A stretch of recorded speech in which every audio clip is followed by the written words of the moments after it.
Gostaria de compartilhar com vocês uma história incrível para começar. Um pequeno grupo de jovens adventistas ouviu Deus chamando-os para alcançar pessoas que viviam em uma área muito difícil e perigosa.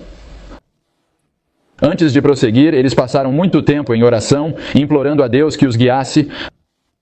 Ao longo da costa do Oceano Índico da Tanzânia, fica uma cidade com mais de 8.000 habitantes.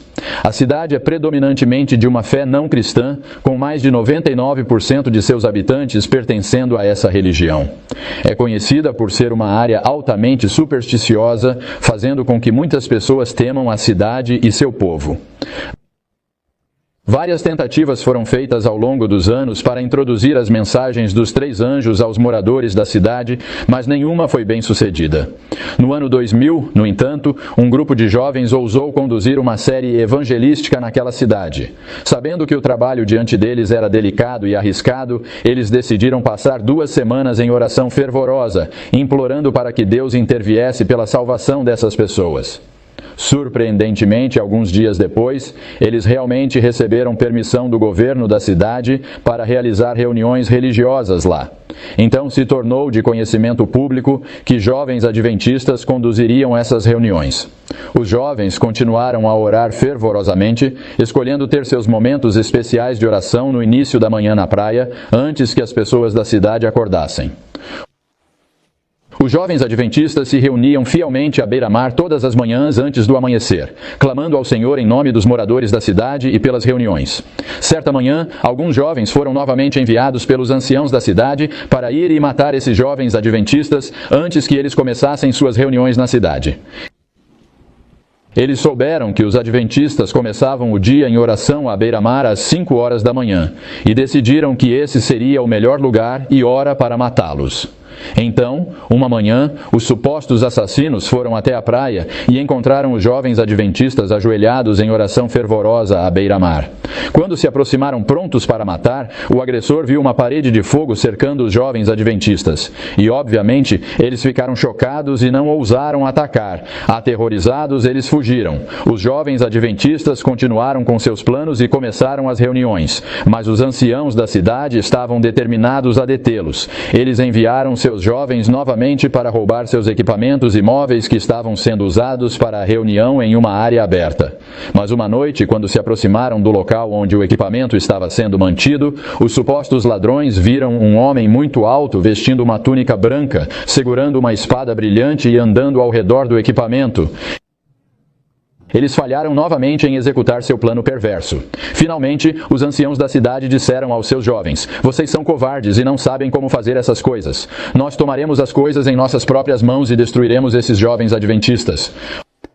Logo depois, enquanto as reuniões aconteciam em uma área aberta, 2 idosos vestidos com trajes tradicionais completos caminharam pela multidão em direção à frente, onde um dos jovens adventistas estava pregando.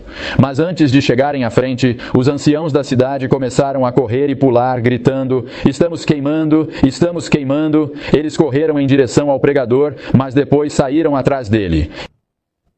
Embora ninguém tenha visto nenhuma chama, os atacantes agiram como se estivessem em chamas. Mais tarde, esses mesmos líderes explicaram como queriam atacar o pregador, mas novamente viram uma parede de fogo ao seu redor. Depois disso, os jovens da cidade abordaram os jovens adventistas, perguntando sobre os poderes supersticiosos que eles estavam evidentemente usando para se protegerem contra os ataques. E os jovens adventistas disseram que não acreditavam em superstição e que não teriam nada a ver com isso. Os adventistas explicaram alegremente que tinham o Deus vivo do céu e a proteção de anjos divinos enviados por Deus. Veio uma grande história, como você pode imaginar, por toda aquela cidade e cidades vizinhas, e no final, muitas pessoas foram batizadas. Um jornalista veio e relatou a história em um jornal nacional. Atualmente, há 3 igrejas organizadas naquela cidade, com um total de quase 200 membros. Então vamos pegar nossas Bíblias e procurar um texto no Antigo Testamento? Zacarias, capítulo 2 e versículo 5. Pois eu disse que o Senhor será para ela um muro de fogo ao redor e será a glória no meio dela. Você acha que essa profecia foi cumprida? E quanto aos milagres de Deus, santificação, página 13. Anjos celestiais se curvam amorosamente sobre eles e são como uma parede de fogo ao redor deles. Nos lugares celestiais, página 30, andaremos entre os anjos. Eles serão como uma muralha de fogo ao nosso redor, e um dia andaremos com eles na cidade de Deus. Então Deus está previsto e preparado para a oposição à obra em que estamos envolvidos. Quem se qualifica? Quem se qualifica para essa proteção de uma parede de fogo? Eu vou dizer que qualquer um que defenda a verdade e esteja fazendo a vontade de Deus se qualifica. Amém. Qualquer um. Pode ser você, pode ser eu. A mostra desse espírito de permanecer firme pela verdade e dar a mensagem de Deus foi vista há 130 anos.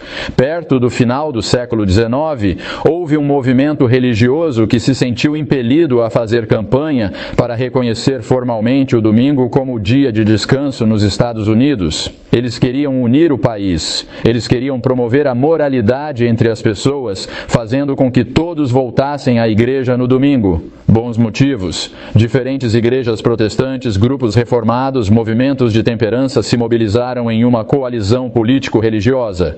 E eles encontraram um campeão para liderar sua causa no Congresso, o senador republicano do Zicaira de New Hampshire, Henry W. Blair.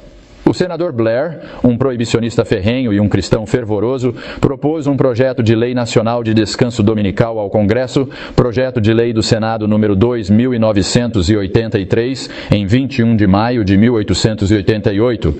Eles teriam emendado a Constituição do Iowa por este projeto de lei e estabelecido o domingo como dia obrigatório de adoração para todos, sob a jurisdição dos Estados Unidos, em nome da educação. As transações comerciais teriam cessado naquele dia. As diversões públicas teriam terminado. O comércio interestadual seria suspenso. Todas as festividades, atividades seculares, desfiles, exercícios militares, depois que o senador Blair apresentou sua legislação, seus colegas legisladores encaminharam o projeto de lei do descanso dominical ao Comitê de Educação e Trabalho do Senado. Testemunhos foram ouvidos do comitê por ambos os lados.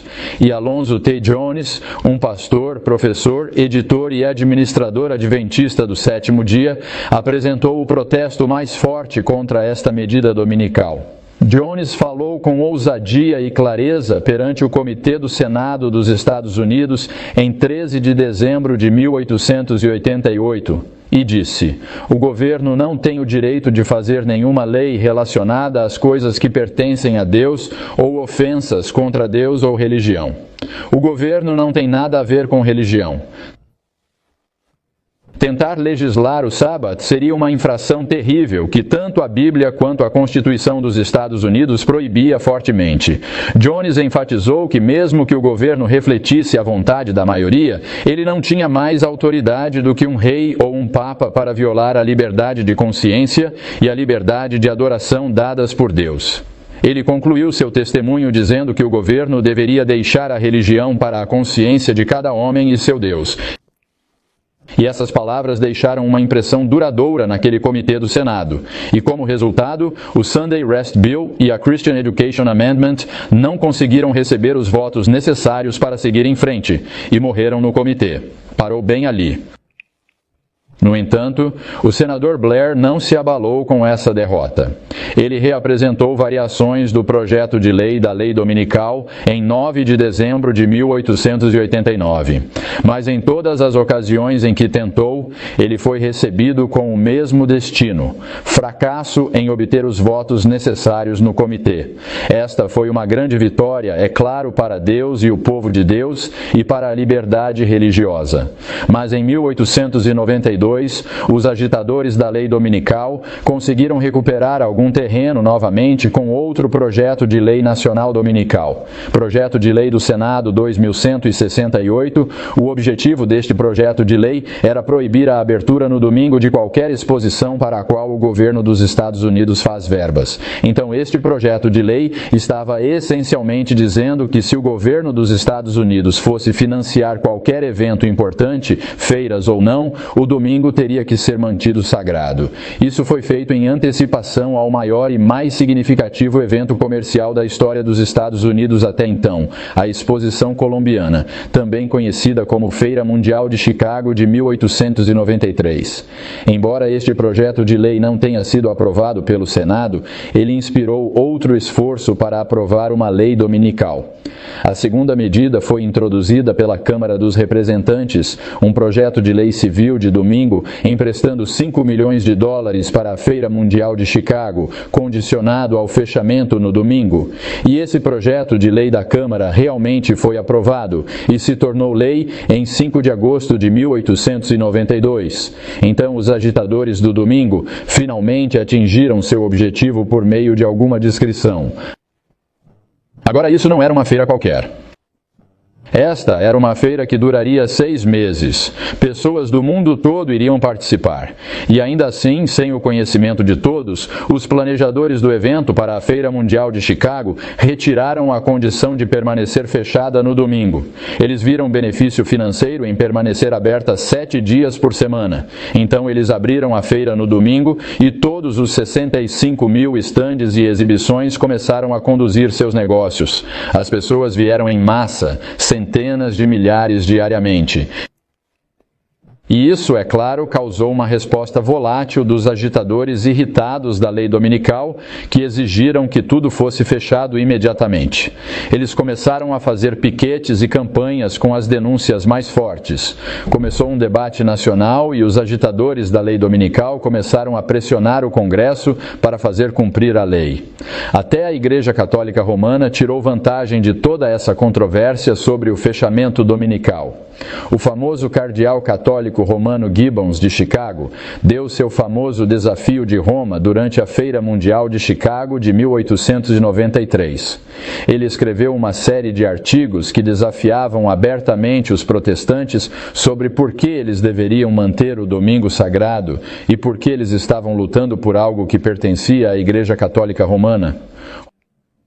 Roma estava rindo de toda a controvérsia ao ver as igrejas protestantes lutando para estabelecer leis dominicais na América. Novamente, para a glória de Deus, Alonzo Jones enfrentou esse desafio. Mais uma vez, em 1892 e 1893, ele assumiu o desafio de falar em defesa da liberdade religiosa e denunciar a opressão das igrejas nacionais ao usar o braço do Estado para impor sua religião. Em 1892 e 1893, Jones compareceu ao Congresso dos Estados Unidos e falou ao Comitê da Câmara sobre a Exposição Colombiana. Desta vez, ele veio com uma petição assinada com mais de 350 mil assinaturas de cidadãos americanos que se opunham a esta lei dominical. Como resultado, o governo manteve a paz e permitiu que a feira permanecesse aberta no domingo. Então, houve 2 vozes claras que saíram de todos esses debates e confusões. Número 1, a declaração clara de Roma de que o domingo é seu dia e sua marca foi chamada. E todos aqueles que apoiam esta instituição estão honrando o papado e não o Senhor da Bíblia. E número 2, A.T. Jones se destacou do lado da verdade e da retidão. Deus sempre terá um povo, meus amigos, que se oporá ao que Satanás está fazendo. Louvado seja Deus por isso. Agora, vamos levar essa questão para o nosso tempo. O mundo viu muitas imagens chocantes enquanto manifestantes forçavam a entrada no Capitólio dos Estados Unidos em 6 de janeiro de 2021. Uma das mais perturbadoras foi a visão de uma grande bandeira desfraldada do lado de fora do Capitólio. Projetada para parecer uma faixa de campanha, a bandeira sugeria que o caos que se desenrolava tinha o endosso de uma fonte improvável. Ela dizia simplesmente Jesus 2020, e essa era a bandeira do lado de fora do Capitólio naquele dia. Não há dúvidas de que um movimento e uma ideologia conhecidos como nacionalismo cristão motivaram pelo menos alguns dos que invadiram os corredores do Congresso naquele dia. O nacionalismo cristão é uma tentativa de ligar o cristianismo à identidade nacional. A ideia de que para ser um verdadeiro patriota é preciso também ser cristão. Indivíduos acreditam que forças hostis estão atacando uma nação outrora cristã e os cristãos são, portanto, chamados a lutar contra essas forças para recuperar território perdido para sua fé.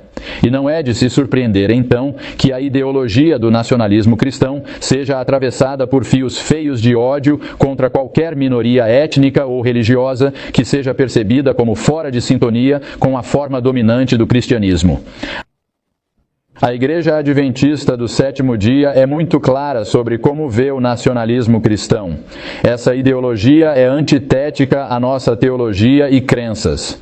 É estranha aos nossos valores profundamente arraigados. A Igreja, suas várias instituições e seus representantes nunca se alinharão a nenhum partido político ou ideologia política. Não buscaremos preferência política e não usaremos nossa influência com líderes políticos ou civis para promover nossa fé ou inibir a fé de outros. Os adventistas do sétimo dia não devem buscar aproveitar o poder político para criar uma praça pública exclusivamente cristã. Em qualquer uma de suas formas e variantes, o nacionalismo cristão sempre prejudicará nosso testemunho do Evangelho. Mas essas nobres palavras nem sempre funcionaram na prática moderna. Um pastor escreveu recentemente sobre seus planos de deixar uma carreira ministerial muito bem-sucedida antes do esperado. Ele disse que o último ano foi difícil. Decidi me aposentar. Tive dificuldade em entender como religião e política ficaram tão emaranhadas até mesmo na Igreja Adventista. E seu lamento foi ecoado uma dúzia de vezes por pessoas que contam sobre conflitos sem precedentes nas congregações ou instituições que servem. A honestidade nos obriga a olhar para o espetáculo medonho da política americana como está sendo realizada hoje, em que o imperativo do vencedor leva tudo e impulsiona o partidarismo e a polarização em uma escala nunca antes testemunhada em nossa vida. Nem mesmo a igreja remanescente poderia ser imune às estratégias de corte e queima que colocaram raças umas contra as outras, a proteção da riqueza acumulada contra o bem-estar dos pobres e fizeram inimigos aqueles que antes podiam às vezes ser gentis uns com os outros sobre suas diferenças políticas ou teológicas. Infelizmente, a igreja agora frequentemente reflete a cultura. A luta da igreja é sempre consigo mesma. Podemos fazer um pacto para viver juntos com todas as nossas diferenças em cor de pele, em riqueza, em pontos de vista políticos?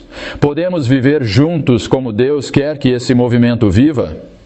O chamado do Evangelho para ensinar e praticar a virtude da humildade é o ato mais contracultural do qual a igreja crente é capaz.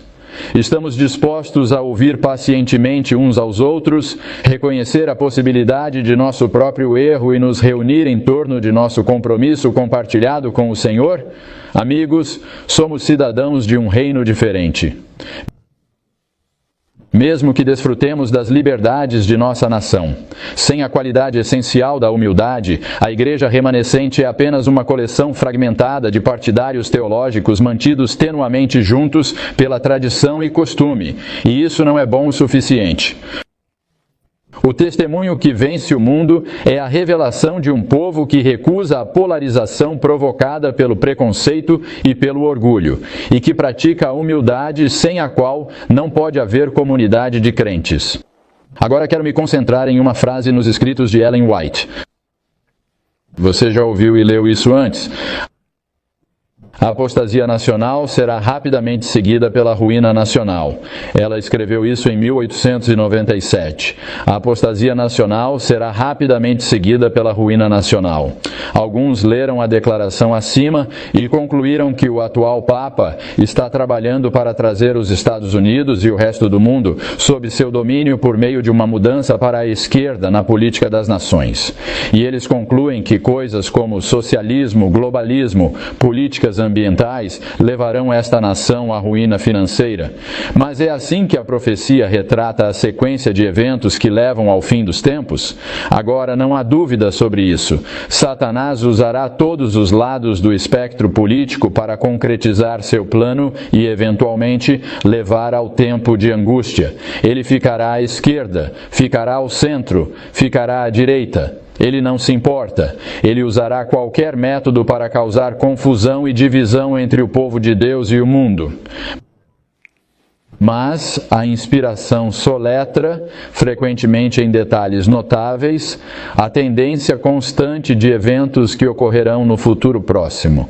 Não seria melhor permitir que os escritos inspirados nos guiem, já que afirmamos acreditar que ela foi a mensageira para este tempo e o fim do mundo? O maior perigo à liberdade na América não é um Estado autoritário ou um governo esquerdista controlando seu povo. A maior ameaça à liberdade é uma combinação de igreja e Estado instigada não primariamente por um papa, mas por protestantes. Vamos ler. Evangelismo, página 235. Agora observe. As igrejas protestantes são o ímpeto aqui, é o que diz. As igrejas protestantes se unirão ao Estado. Elas se unem ao Estado para sustentar uma religião falsa. E a imposição do domingo é a questão dominante. A imposição do domingo. Então, igreja e Estado se unem. E isso resulta em apostasia nacional. E isso traz ruína nacional. Número 2. Na América não serão os católicos os principais a nos colocar sob tirania. É o protestantismo. O grande conflito 615, o romanismo no Velho Mundo e o protestantismo apóstata no Novo, seguirão um curso semelhante em relação àqueles que honram todos os preceitos divinos. Número 3. A maior ameaça à liberdade não vem do Estado, mas de uma igreja apóstata. Grande conflito, 581. Que o princípio seja estabelecido uma vez nos Estados Unidos de que a igreja pode empregar ou controlar o poder do Estado, que as observâncias religiosas podem ser impostas por leis seculares. Em suma, que a autoridade da igreja e do Estado deve dominar a consciência e o triunfo de Roma neste país está garantido. Então, quem está no controle? A igreja. A igreja pode empregar ou controlar. O que eles impõem? Observâncias religiosas. O que é que assegura o triunfo de Roma nos Estados Unidos? Uma redistribuição de riqueza, socialismo, políticas ambientais, globalismo? Não. É quando a igreja protestante controla o Estado secular e impõe observâncias religiosas. Agora, esse padrão da igreja apóstata dominando o Estado é visto ao longo da história. Lembra que o Estado romano era Pilatos naquela época? Ele tentou salvar Jesus da cruz e os líderes da igreja apóstata, mobilizando as massas, exigiram, manipularam e pressionaram até que o Estado finalmente cedeu. Idade das Trevas, a mesma coisa. A igreja cristã apóstata daquela época dominava e controlava o Estado secular e juntos eles perseguiram milhões. No início deste texto, citamos que a apostasia nacional será seguida pela ruína nacional. Alguns aplicarão isso ao que percebem ser uma ameaça iminente de políticas de bem-estar esquerdistas, de redistribuição de riqueza e socialismo e globalismo promovidas pelo Papa Francisco e bem-vindas pelo novo governo esquerdista na América. É assim que os Estados Unidos aparentemente chegarão à ruína nacional em seu pensamento. No entanto, nos escritos de Ellen White, sempre que a frase ruína nacional é aplicada aos Estados Unidos, o contexto é em relação à legislação dominical. Isso é causado pela agitação, não principalmente de fontes católicas, mas de igrejas protestantes líderes que produzem a apostasia nacional, levando à ruína nacional. A questão no conflito final é, como sempre acreditamos que seja domingo versus sábado, não capitalismo versus socialismo. A filiação religiosa, a propósito, não é o melhor indicador das ações futuras de um líder governamental. Precisamos olhar um pouco mais profundamente para suas políticas, filosofia e ações passadas. Em um artigo do Washington Post de 2008, George W. Bush poderia muito bem ser o primeiro presidente católico da nação. Sim, houve John F. Kennedy, mas onde Kennedy procurou divorciar sua religião de seu cargo, Bush acolheu a doutrina e os ensinamentos católicos romanos na Casa Branca e baseou muitas decisões importantes de política doméstica neles. Rick Santorum é um ex-senador dos Estados Unidos da Pensilvânia e um católico devoto, e ele foi o primeiro a dar a Bush o rótulo de presidente católico. Ele disse muito mais católico do que Kennedy. Mas a inspiração agora, voltando à inspiração, foca na legislação religiosa, na união da Igreja e do Estado, na aplicação do domingo, tudo impulsionado na América pelos protestantes. Quando nossa nação, em seus conselhos legislativos, promulgar leis para vincular as consciências dos homens em relação aos seus privilégios religiosos, impondo a observância do domingo e trazendo poder opressivo contra aqueles que guardam o sábado do sétimo dia, a lei de Deus será para todos os efeitos anulada em nossa terra e a apostasia nacional será seguida pela ruína nacional. Comentário Bíblico, volume 7, página 977. Para garantir popularidade e patrocínio, ela disse: os legisladores cederão à demanda por uma lei dominical. A demanda, lembre-se, não é algo feito a portas fechadas. A demanda vem do povo. E isso é, obviamente, pessoas religiosas exigindo uma lei dominical. E eles cedem a isso. Eventos finais, 132. Os protestantes estão seguindo os passos dos papistas, mais ainda. Eles estão abrindo a porta para o papado recuperar na América protestante a supremacia que ele perdeu no Velho Mundo. Abrindo a porta pelos protestantes, não principalmente pelos católicos. Então, inspiração, não conjectura, não especulação.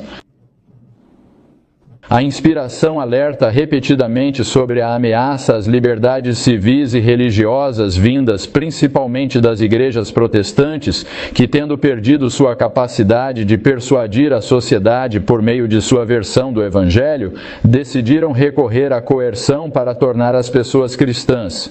Cristãos apóstatas, as igrejas protestantes da América, têm se movido e cada vez mais se moverão para obrigar o Estado a impor seu dogma e sustentar suas instituições. Em nenhum lugar que li nos escritos de Ellen White, ela indica que a América imporá um sistema de tirania esquerdista, ateísta e humanista como um prelúdio à resposta reacionária da direita para então trazer leis religiosas. Ouça isto, Grande Conflito 592. Mesmo na América Livre, governantes e legisladores, a fim de garantir o favor público, cederão à demanda popular por uma lei que imponha a observância do domingo. Observe que a América ainda é dita livre quando governantes e legisladores cedem à pressão pública, exigindo a imposição da observância do domingo. Em vez de uma tirania de esquerda que supostamente leva a um tempo em que a marca da besta é imposta, a América ainda será livre de acordo com as palavras da inspiração. E eu simplesmente digo, não deveríamos confiar em Deus nisso? E que sua palavra inspirada seja nosso guia. Não é algo ruim estar ciente do que está acontecendo ao nosso redor. Precisamos saber quais forças estão em ação. Mas quando estamos prevendo como esta nação chegará à ruína nacional, vamos ficar com a inspiração. Agora vamos expandir isso um pouco para alguns princípios bíblicos básicos. Abra sua Bíblia comigo e vá para o livro de Levítico. Levítico capítulo 19. Levítico 19, versículo 18. Levítico 19, versículo 18. Não te vingarás, nem guardarás ira contra os filhos do teu povo, mas amarás o teu próximo como a ti mesmo. Eu sou o Senhor. Um indivíduo em particular chamado Chris Barker, um mago imperial da Ku Klux Klan, confiou neste versículo para apoiar sua maneira de fazer as coisas. Ele declarou, Levítico 19:18, não é o que você diz, ame o seu próximo. Estou lhe dizendo, Levítico 19, ame o seu próximo diz, ame o seu próximo do seu povo. Meu povo é branco, seu povo é negro. Agora, é verdade que os qualificadores de seu povo, seus parentes e seu povo, demonstram que o termo próximo é usado aqui com uma referência específica aos companheiros israelitas. Alguns versículos depois, você encontra a mesma coisa. Levítico 19, versículo 33. E se um estrangeiro peregrinar convosco na vossa terra, não o molestareis. Mas o estrangeiro que habita convosco será para vós como um natural entre vós, e o amarás como a ti mesmo, pois fostes estrangeiros na terra do Egito. Eu sou o Senhor vosso Deus. Obviamente, estes são estrangeiros que vieram a Israel para proteção, e eles estavam dentro da terra de Israel. Então, como Jesus resolve essa questão? O que ele diz sobre isso? Ele teve um debate público com um especialista na Torá e o especialista fez uma pergunta crucial. Se você quiser consultar, é Lucas capítulo 10. Ele fez a pergunta simples: e quem é meu próximo? Essa é a pergunta: e quem é meu próximo? E então em Lucas 10, Jesus contou a história do samaritano misericordioso. Essa foi a história que Jesus usou em resposta a essa pergunta em particular. Vamos ler um pouco mais aqui. Lucas 10, versículo 36. Qual destes três pensas que foi o próximo daquele que caiu nas mãos dos salteadores? A parábola, obviamente, permite apenas uma resposta. Então, a pergunta do doutor da lei poderia significar, quando ele perguntou: quem é meu próximo? Quem sou eu para reconhecer como um próximo? Possibilidade 1 ou possibilidade 2. Como devo agir como um próximo? O doutor da lei queria a primeira. Jesus intencionalmente escolheu a última. Como devo agir como um próximo? Essa era a questão da parábola do bom samaritano. Como devo agir quando vejo alguém em apuros? Qual será a minha resposta? Jesus conscientemente aplica o termo próximo de acordo com o que o benfeitor faz e não de acordo para quem é feito. O doutor da lei queria usar a palavra próximo como um substantivo. Quem é meu próximo? Jesus leu como um verbo. Como devo ser um próximo? Como posso ser o próximo em outras palavras? Eu sou o próximo, e o que faço a favor ou contra o outro, independentemente de sua identidade, cultura, cor, credo, cultura ou condição, confirma meu status como um próximo. Então, ao contrário de Barker, não está dizendo o que ele quer dizer em Levítico 19. A parábola do bom samaritano está tão distante da ideologia da supremacia branca quanto poderia estar. Tudo bem, vou terminar isso. Não vou demorar muito com isso. Eu disse o que realmente queria dizer. Vou compartilhar com vocês Profetas e Reis, páginas 188 e 189. Entre os habitantes da terra espalhados em todas as terras, há aqueles que não dobraram os joelhos a Baal. Como as estrelas do céu que aparecem apenas à noite, esses fiéis brilharão quando a escuridão cobrir a terra e a escuridão total as pessoas. Na África pagã, nas terras católicas da Europa e da América do Sul, na China, na Índia, nas ilhas do mar e em todos os cantos escuros da terra, Deus tem em reserva um firmamento de escolhidos que ainda brilharão em meio à escuridão. Mesmo agora, eles estão aparecendo em todas as nações, entre todas as línguas e povos, e na hora da mais profunda apostasia, quando o esforço supremo de Satanás é feito para fazer com que todos, tanto pequenos quanto grandes, ricos e pobres, livres e escravos, recebam sob pena de morte o sinal de fidelidade a um falso dia de descanso, esses fiéis, irrepreensíveis e inofensivos, os filhos de Deus, sem repreensão, brilharão como luzes no mundo. Quanto mais escura a noite, mais brilhantemente eles brilharão. Profetas e Reis, 188 e 189. Oro para que estejamos entre esse grupo e brilhemos mais quando a escuridão realmente atingir. É crepúsculo agora, pessoal. Ainda não estamos na escuridão. Vou deixar vocês com um comentário muito atencioso que alguém fez, não faço ideia de quem, sobre o grande conflito. Quem você deixou para trás para executar o trabalho? Pergunte aos anjos. Um pequeno grupo de homens e mulheres que me amam, respondeu o Senhor Jesus. Mas e se eles falharem quando o julgamento chegar? Tudo o que você fez será derrotado? Sim, se eles falharem, tudo o que eu fiz será derrotado. Mas eles não falharão, Jesus responde. e um pequeno poema. Você me seguirá? O Salvador perguntou. A estrada parecia brilhante e bela e cheia de esperança e zelo juvenil. Eu respondi, em qualquer lugar. Você me seguirá? Novamente ele perguntou.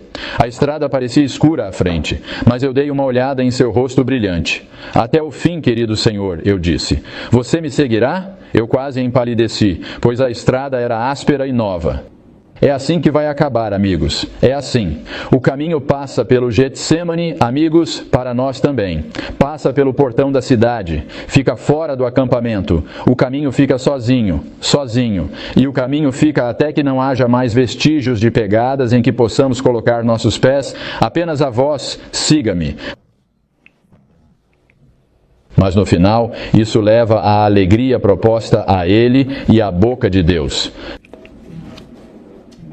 Não importa o que aconteça no futuro, não importa quantas forças conspirem para destruir o povo fiel de Deus, temos a promessa. Vamos depender disso. Vamos fazer parte desse movimento final. Vamos orar.